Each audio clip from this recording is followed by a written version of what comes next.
일단 창업이라는 것들은 사업의 기초를 세우는 거 이렇게 정의를 좀 하고 있어요. 인프라를 만든다는 얘기겠죠. 조금 더 서설을 붙여보면 기업가의 능력을 갖춘 개인 또는 집단이 사업 아이디어를 가지고 사업 목표를 정하고 거기에 맞는 자본이나 인력, 자원, 원자재들을 좀 집어넣어서 리소스 베이스죠. 재화나 생산, 서비스들을 이제 만들어가는 기업을 만드는 거를 이제 창업이다라고 정의를 좀 해놓습니다. 요거는 우리 지난 시간에 배웠던 팀원스 모델의 기회랑 리소스 베이스 창업팀 이런 이제 3단계 구조가 있었지 않습니까? 이제 그런 부분이 반영이 돼 있는 용어고요. 또 이제 재화나 용역을 생산하거나 판매하는 사업을 시작하기 위해서 기업 조직을 만드는 행위.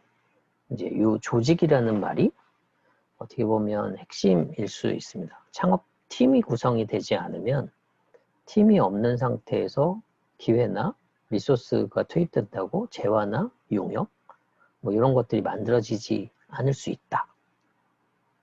가 이제 옛날 방식인데 요즘 IT 시대가 되면서 파트너가 노트북이 되고 서버가 되는 경우가 요즘 가끔 나타나요. 그래서 이 용어 정의도 약간은 좀 안 맞을 수 있는 상황이 4차 산업으로 보면서 슬금슬금 증가하고 있습니다. 그래서 약간 예전 방식이라는 거 이해 하나 하시면 되겠고요. 그 가장 이제 많이 공감이 되고 머릿속에 많이 남는 말이 이제 슈페터의 창업의 정의인데 불확실하지만 수익성을 높이기 위해서 새로운 사업계에 도전하고 생산성이 낮은 기존 기업을 대체하는 또 부가가치를 높이는 창조적 파괴 활동 이게 창업이다. 네, 이 말이 더 리얼하고 현실적인 것 같아요. 좀 잔인하게 말해보면 답 안 나오는 기업을 대체하는 게 창업이다. 네, 이런 거죠. 또 반대로 벤처기업은 답을 계속 찾아서 경쟁력을 계속 유지하는 거. 이게 또 그들의 숙명인 거죠. 그럼 창업과 벤처기업은 양단의 칼날이 돼요. 서로 창과 방패 구조가 되고 그럼 이제 모순 구조가 형성이 된다고 하는데 창업이 많아지면 그동안 이제 생산성이 없는 기업들이 많았다는 거고 창업이 적다는 건 지금 생산성이 최적이라는 거잖아요. 네, 요즘 시대로 이제 돌아와서 생각해 보면 요즘은 창업의 시대라고 해요. 붐이 엄청 커졌죠. 그러면 기존의 생산성이 낮은 기업이 엄청 많았다. 라는 반증의 이슈가 됩니다. 그래서 모순관계를 계속 분석하고 또 이걸 과학적으로 또 데이터적으로 증명하는 것들이 사이언스잖아요. 여러분들이 하시는. 그래서 저는 그냥 기초과학 연구하는 학자가 될 거예요. 라고 하시는 분들도 계시겠지만 창업 이 생태계는 좀 되게 재미있어요. 공학으로도 설명할 수 있는 것도 있고 설명이 안 되는 부분을 추정할 수도 있습니다. 창업자 본인하고 창업에 참여한 사람들의 삶의 공간, 삶의 질을 높이는 그 활동이 창업이다. 이렇게 정의하시는 분들도 많아요. 결국은 참여한 조직원, 창업팀은 가족인 거죠. 그 사람들이 행복해지기 위해서 누군가 리더가 총대를 메고 앞으로 막 밀고 가는 거고 거기에 이제 리더십이라는 것들, 기업가 정신이라는 거, 도전 정신, 또 서로를 신뢰하는 그런 마음들 이런 것들이 다 반영이 되는 거죠. 그래서 창업팀은 끈끈하고 튼튼한 조직력을 가질 수 있는 경우가 많습니다.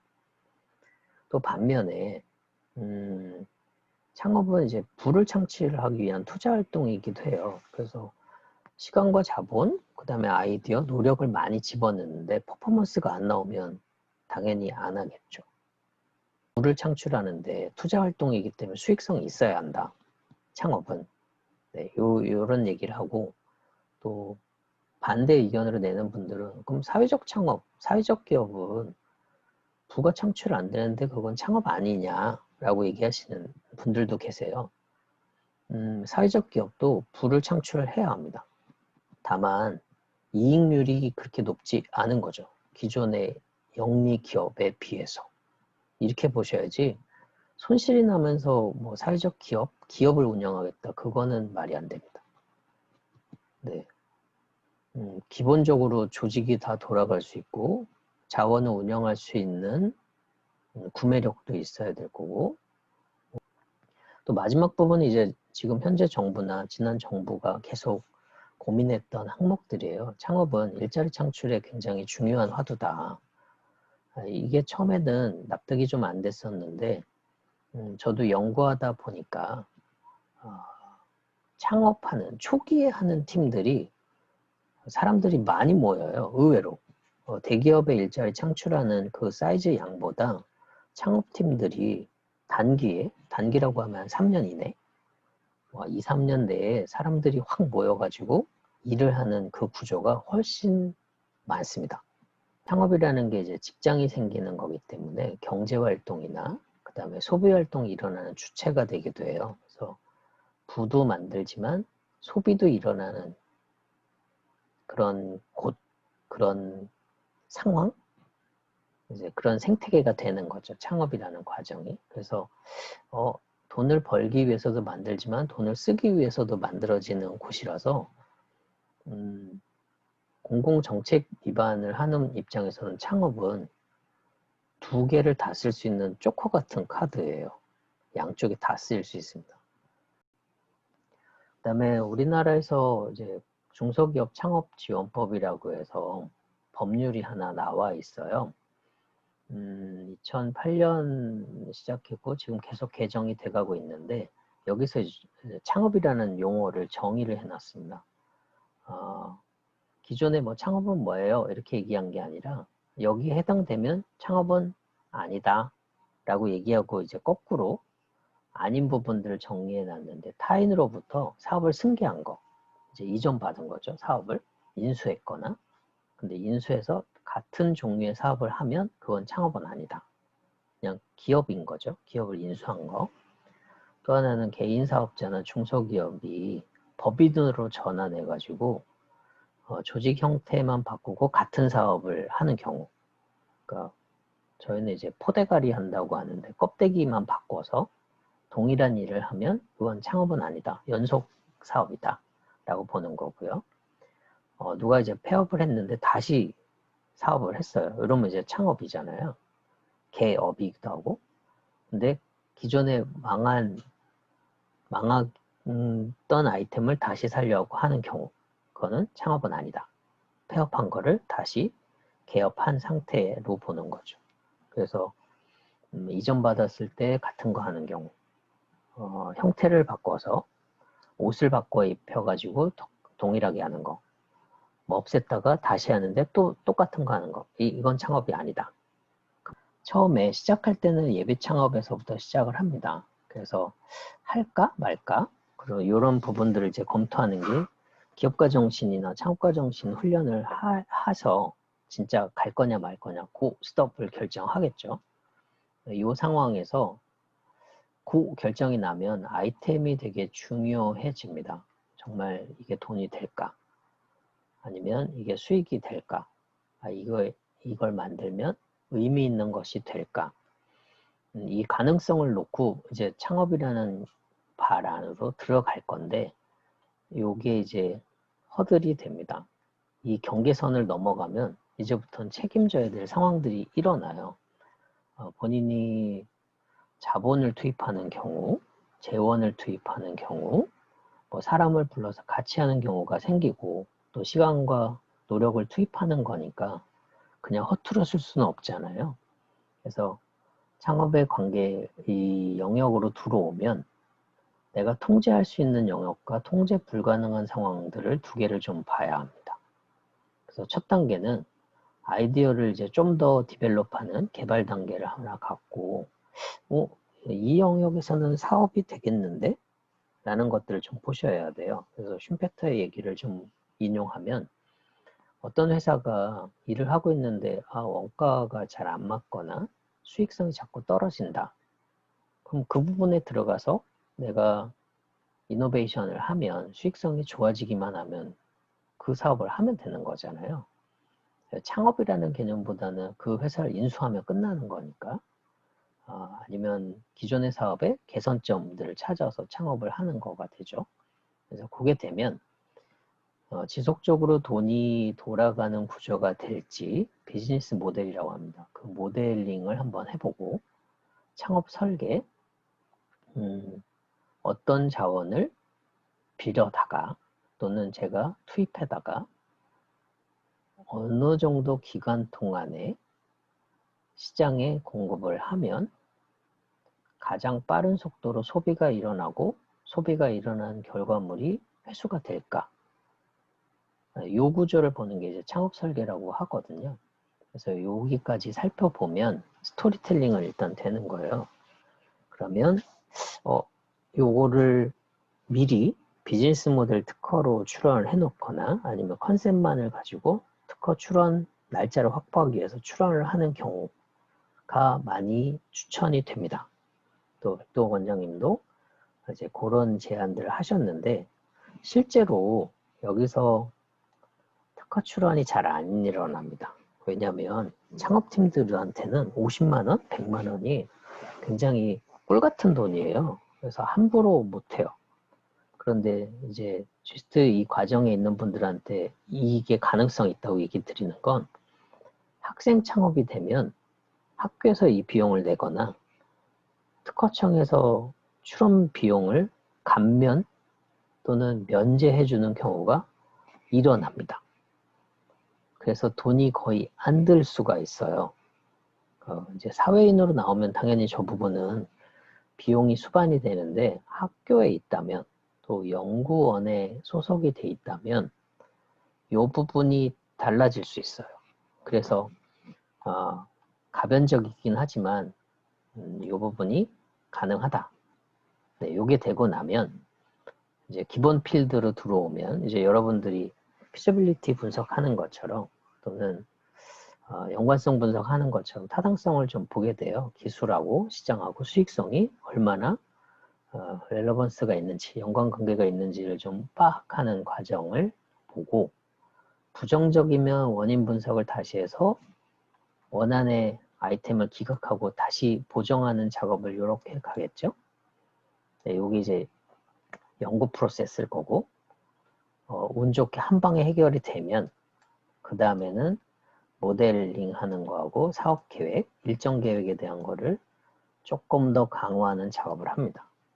이때 우리가 가지고 있는 기술 컨셉이 괜찮긴 한데 밖에 보니까 뭐 전문 출연연이나 아니면 학교 출연연에서 관련된 거 비슷한 걸 연구한 적이 있더라. 그러면 그걸 따라잡는 노력 또는 시간, 재원 대비 기술 이전을 받는 게 훨씬 유리할 때가 있어요. 그래서 초기에 창업 초기에 기술 이전이 진행되는 경우들이 요즘 많아졌어요. 특히 이제 박근혜 정부 때는 이걸 연구소 기업이라고 해서 대폭 지원을 했고 연구소 기업이 지금 꽤 많을 거예요. 물론 올해인가? 내년에 일몰 사업일 거긴 한데 뭐 1000개 연구소 기업을 만들겠다 이렇게 선언해서 진짜 1000개를 만들어가는 과정까지는 했었고 출연연에서 기술을 출자하고 창업팀들이 약간의 현금과 노력을 출자해서 공동으로 만들고 이제 수익이 생기면 경상료라고 해서 이득을 좀 나눠주는 기술료 납부하는 거죠. 이렇게 해서 납부를 하고 나중에 수익이 좀 괜찮으면 아예 매입해버리는 그러니까 처음엔 빌려다 쓰다가 아예 사버리는 이런 구조들로 창업을 돕는 구조가 많이 됐었어요. 그래서 이 구조 안에 박근혜 정부에서는 창조경제라는 화두를 던진 거고 지금 문재인 정부는 창업 생태계라는 얘기를 하면서 요즘 이제 핫하게 계속 나오는 게 그린 뉴딜? 뉴그린 뉴딜? 뭐 이런 얘기들로 뉴딜 정책들이 계속 진화가 되고 있고 거기서는 일자리가 화두입니다.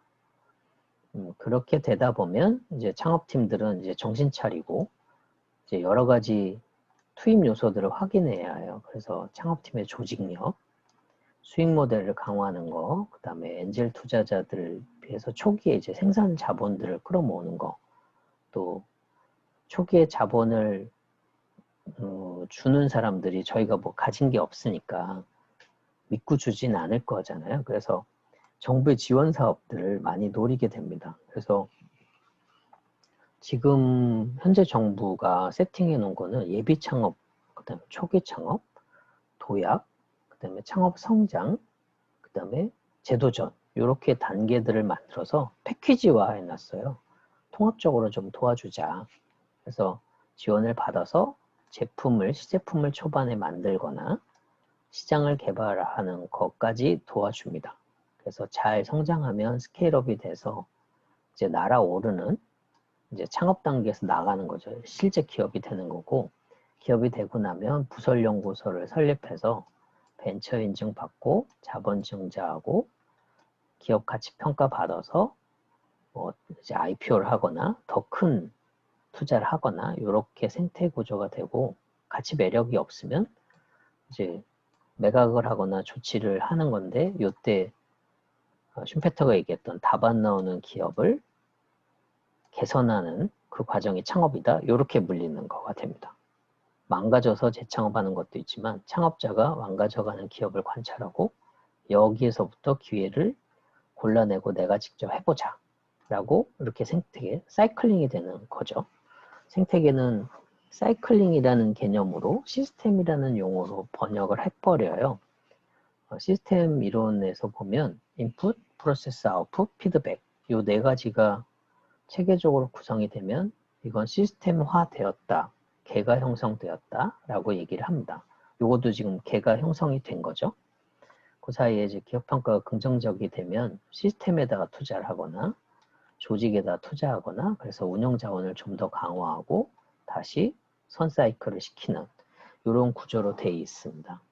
이게 이제 전체 창업 기업들이 또는 벤처 기업으로 가는 전체 프로세스 큰 흐름이라고 보시면 크게 다르진 않을 것 같아요. 그래서 책 저자분의 쓰신 용어들을 제가 조금 변경하고 재배치를 해서 창업과 벤처 전체 생태계를 한번 그려봤습니다. 그래서 좀 지저분하긴 한데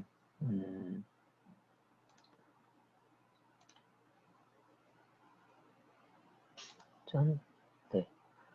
요 하부 비즈니스 모델을 만들고 그 다음에 벤처기업 지정하고 가치평가하는 여기는 이제 벤처 생태계가 되는 거고 윗단에서부터 요 박스로 들어오는 이 블럭 안에 있는 건 창업 생태계 구조라고 볼 수 있을 것 같아요. 그래서 앞서 벤처 창업 생태계라고 용어를 쓴다라고 말씀을 드렸던 이유가 이 두 개가 이제 겹치고 범위가 그렇게 이질적으로 연결이 되지는 않기 때문에 결합이 자꾸 되고 있기 때문에 그 용어들을 차용해서 쓰고 있는 중입니다.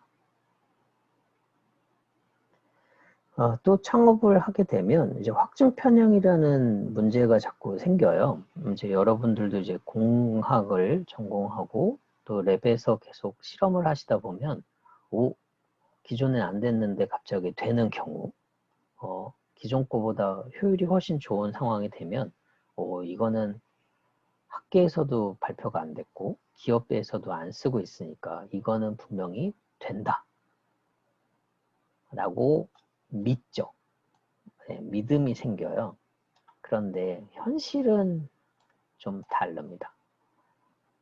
그 상황이 진실이 될 거면 과학자들이 다 창업자가 돼 있어야 해요. 그렇지 않거든요.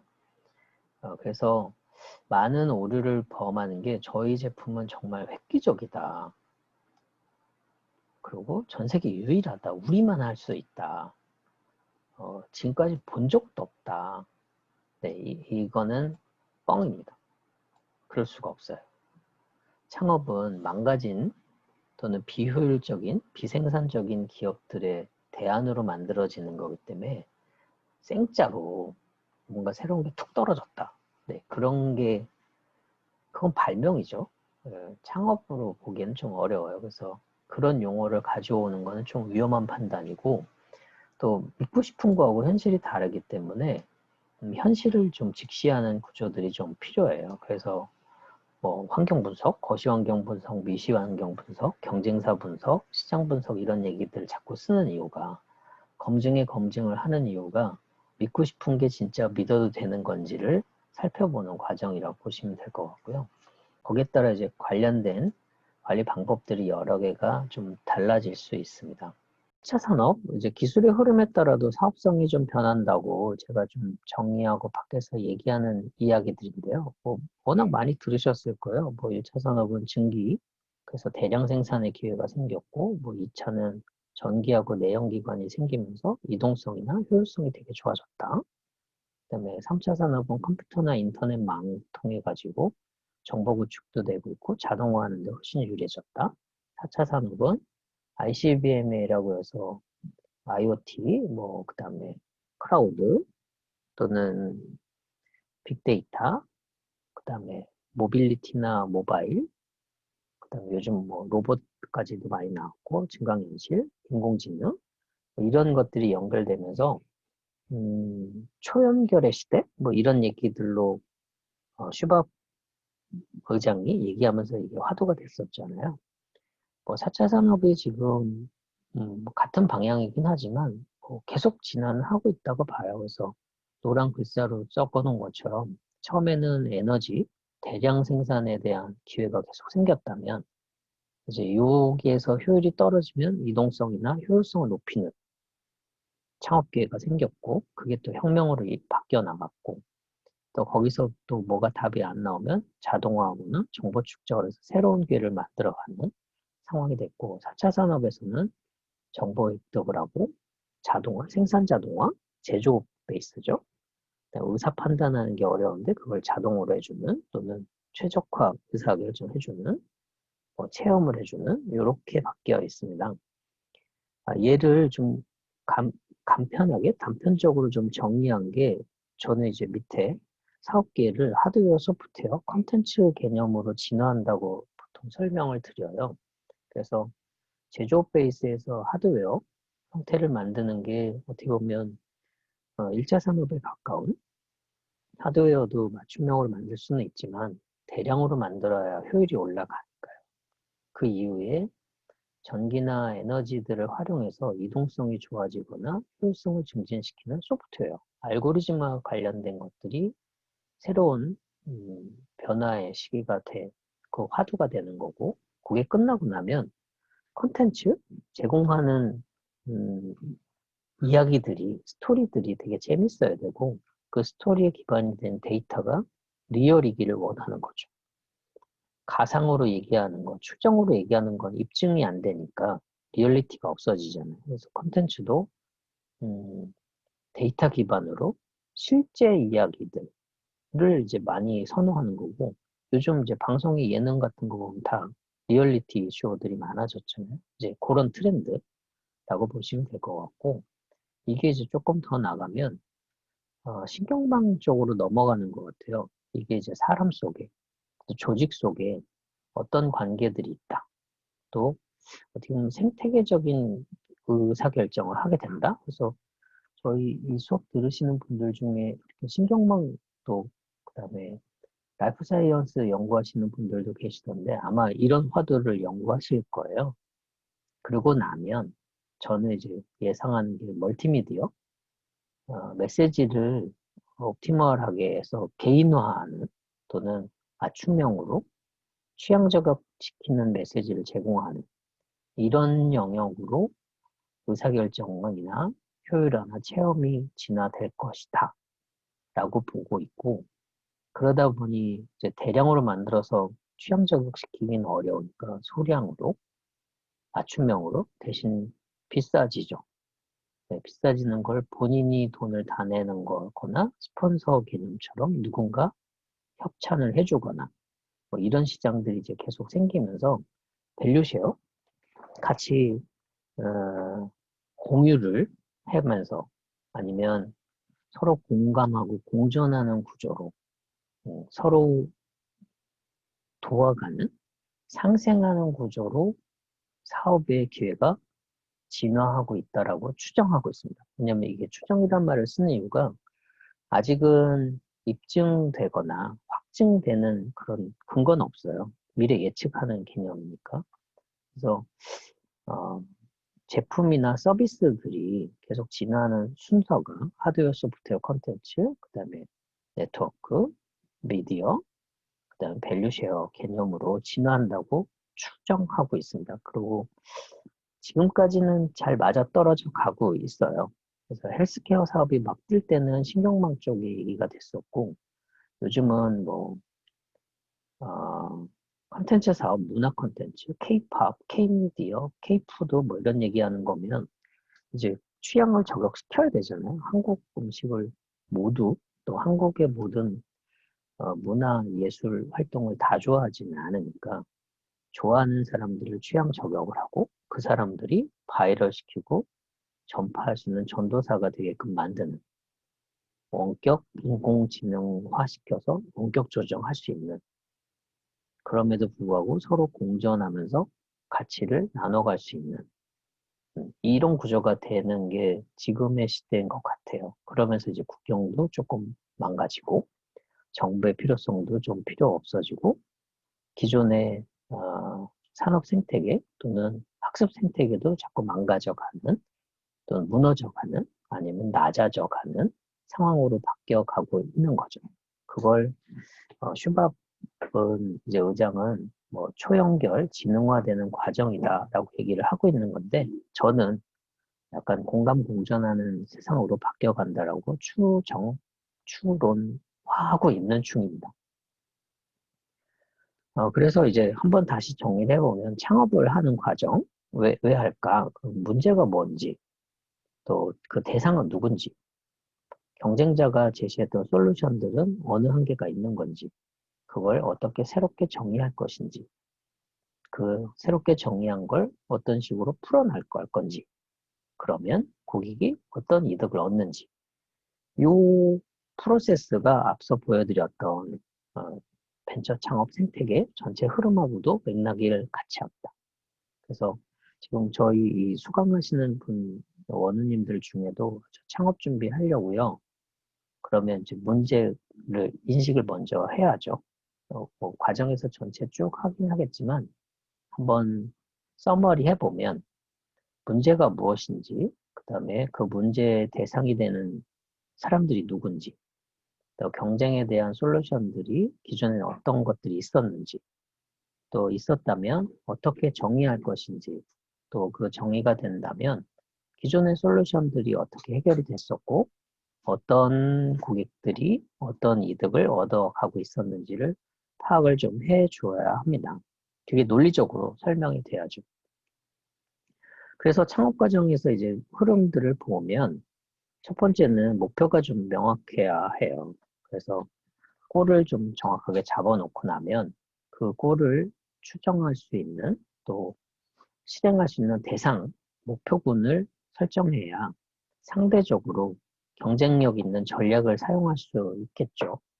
또 그 전략이 설정이 되면 전술들, 그 다음에 작전, 계획들이 수반이 돼야 되는 거고요. 뭐 군사용어로 얘기한다면. 그래서 우리가 어느 방향으로 간다. 또 우리의 비교 경쟁자는 누구다. 그러면 그 비교 경쟁자를 뛰어넘을 수 있는 대안들 또는 비교 경쟁자가 헷갈려 할 수 있는 첩보 또는 활동들은 무엇이 있을까? 이런 이제 솔루션들이 나오게 되죠. 그래서 콜타겟 미니라는 개념으로 창업의 목표를 한번 정리해 보면 조금 더 쉽게 정리할 수 있습니다.